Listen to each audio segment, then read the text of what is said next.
এবারের ঈদ যাত্রায় লাইসেন্সবিহীন চালক ও ফিটনেসবিহীন গাড়ি যাত্রী পরিবহন করতে পারবে না।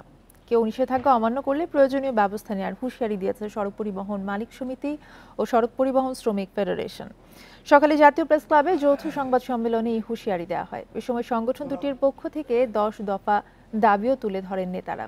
বলেন, ঈদে সড়কে চুরি, ডাকাতি, ছিনতাই বেড়ে যায়। আইন শৃঙ্খলা বাহিনীকে যাত্রীদের নিরাপত্তা নিশ্চিতে সতর্ক অবস্থানে থাকার তাগিদ দেন তারা।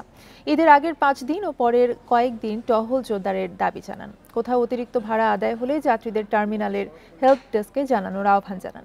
এই যাত্রায় সংগঠনের নামে কেউ চাঁদাবাজি করলে তাদের বিরুদ্ধে আইনি ব্যবস্থা নেওয়ারও আহ্বান জানায় মালিক সমিতি ও শ্রমিক ফেডারেশন। এই ঈদে জামা জুতো অ্যাক্সেসরিজের ডিসকাউন্ট।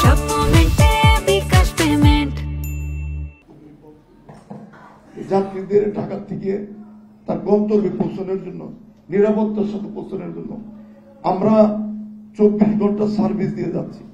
বিনিয়োগ আমাদের, গাড়ি আমাদের, শ্রমিক আমাদের, নেতৃত্ব আমাদের।